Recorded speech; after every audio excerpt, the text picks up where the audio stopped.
अमरावती जिल्ह्यातील मोर्शी इथं लाखो रुपये खर्च करून उभारण्यात आलेल्या नव्या तहसील कार्यालयाच्या इमारतीची अवघ्या 4 महिन्यातच दुरवस्था झाल्याचं चित्र समोर आलं। सरकारी इमारतीच्या भिंतीवर पान, गुटखा आणि तंबाखूच्या थुंकीचे डाग दिसून येत असून या प्रकारामुळे नागरिकांनी तीव्र नाराजी व्यक्त केली आहे।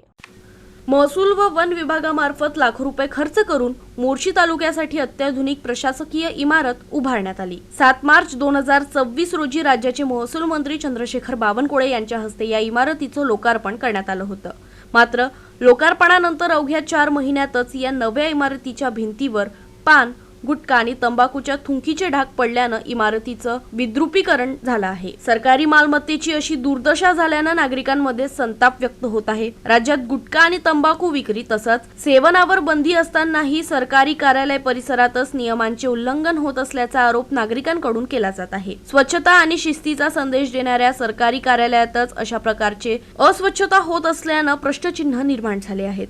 नागरिकांनी संबंधित विभागाकडे इमारतीची तातडीनं स्वच्छता करण्याची, परिसरात गुटखा व तंबाखू सेवन करणाऱ्यांवर कठोर कारवाई करण्याची तसंच सीसीटीव्हीच्या माध्यमातून दोषींची ओळख पटवून दंडात्मक कारवाई करण्याची मागणी केली आहे।